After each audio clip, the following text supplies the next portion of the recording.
Well, President Biden taking a victory lap of sorts on this Friday, taking credit for the stronger than expected April jobs report, tweeting in part, "My plan to invest in America is working." Let's bring in former labor secretary under the Obama administration. We've got Tom Perez. He's currently the co-chair of American Bridge 21st Century. Tom, it's good to have you on the show today. You know, the president's had to kind of balance a very tricky message. On the one hand, you've got what appears to be a still very strong labor market. At the same time, that's not necessarily good news when it comes to trying to temper inflation. How do you think he's been managing that message? Well, I think he's talking directly to the American people about things that really matter to them. You know, we have the lowest unemployment rate in 50 years. It's broad-based growth in our economy. The unemployment rate for blue-collar workers has gone down significantly. Opportunities for young people, you're watching that increase significantly. You look at the number of people, the ranks of the healthcare uninsured.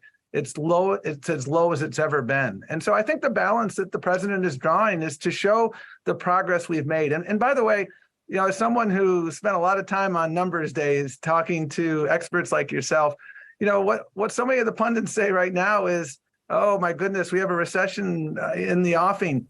This economy is built to last. The investments in infrastructure, the bills that this president has led the passage of, they're just beginning to show their impact. So what we have to do now is to demonstrate the progress we've made, but also be honest, as the president has, about the unfinished business. We still have to continue that fight to tackle inflation. We still have too many people who are uninsured. And the differences between the approach of President Biden, which has worked. How many times did Donald Trump talk about infrastructure week?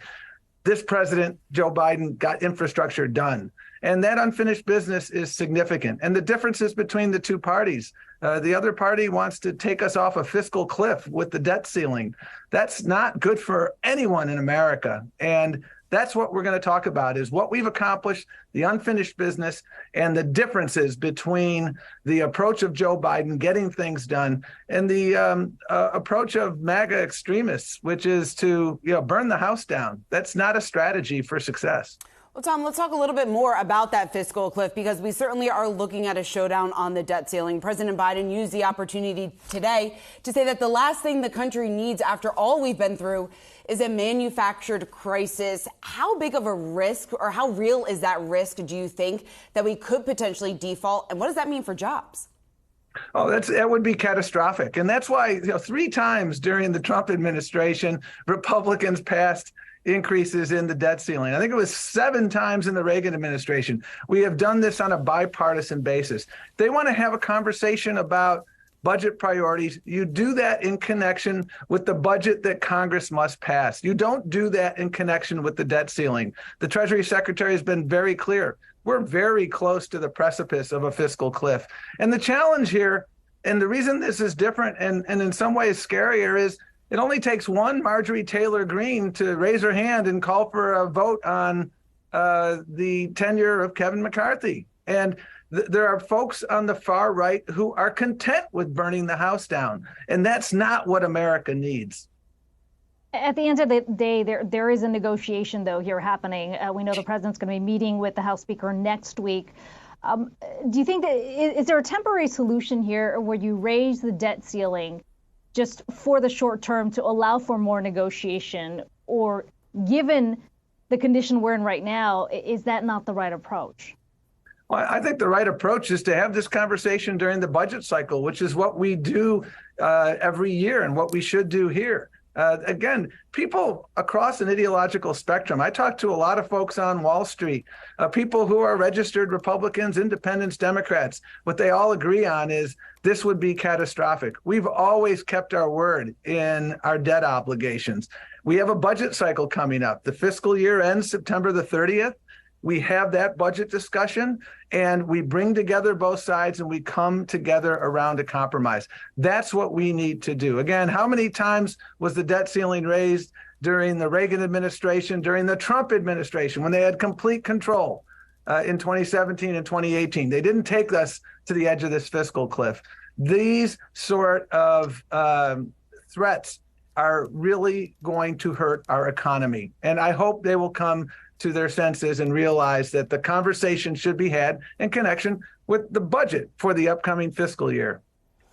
Tom, let's look ahead to 2024 because we just heard Senator Ben Cardin is going to be retiring. Your name has been thrown around as a potential person that could throw their hat in the ring, that could potentially pursue his seat. Are you considering a run for Senate? No, I'm not. And there's going to be a great field in Maryland. And I'm looking forward to making sure the seat stays in Democratic hands. And I'll tell you what else I'm looking forward to is a 2024 election where, again, we tell the story of what we have done under this administration. And there's been so much accomplished, and what the unfinished business is, and then the differences between the MAGA extremism and what Joe Biden has done to bring America together. I am proud to do the work I'm doing here at American Bridge, where we are telling the story through the lens of real people in Pennsylvania, Wisconsin, and elsewhere of the progress that they have made. They've been able to sustain their small business or start their small business because of help from the administration. They're paying $35 a month now for their insulin. Because of work that Joe Biden did. These are the stories that everyone has to tell, and it's all hands on deck enterprise, because I want to make sure that every eligible person gets out there and votes. And unfortunately, the other side's working really hard to make it hard for people to vote. I think that's wrong, and that's why I'm going to work so hard in the next year and change. It's about 550 days till election time, and every single day we're going to be working hard to re-elect Joe Biden and make sure we keep the Senate and keep the House. Finally, Tom, we're talking about the labor market, but there's a big hole right now with the Secretary of Labor, that nomination for Julie Su being held up. You've got business leaders who have urged Senate leaders to confirm. But on the other hand, you've got other business leaders who've said we're a little concerned about her pro-labor stance. What do you say? Julie, I've known Julie for over 25 years. I've watched her work with people across an ideological scale, whether it's grassroots advocates or business leaders from Fortune 100 companies. Julie has all the tools that you need in a labor secretary. She's a great listener. She understands the struggles of ordinary people. Her parents were small business owners. And I'm confident at the end of the day, she will get confirmed. She got confirmed for her deputy secretary position, and I'm confident she'll get confirmed for the secretary position. We need a confirmed labor secretary. I know the work of that department pretty darn well, and I want to make sure she gets confirmed. And I know she will work across the aisle. She understands I'm not just the Secretary of Labor for Blue America. I'm the Secretary of Labor for America, for everybody, for business, for workers. We need someone who's going to make sure that we stand up for opportunity for everyone. Tom Perez, we really appreciate you taking the time to join us here this afternoon, former Labor Secretary under the Obama administration.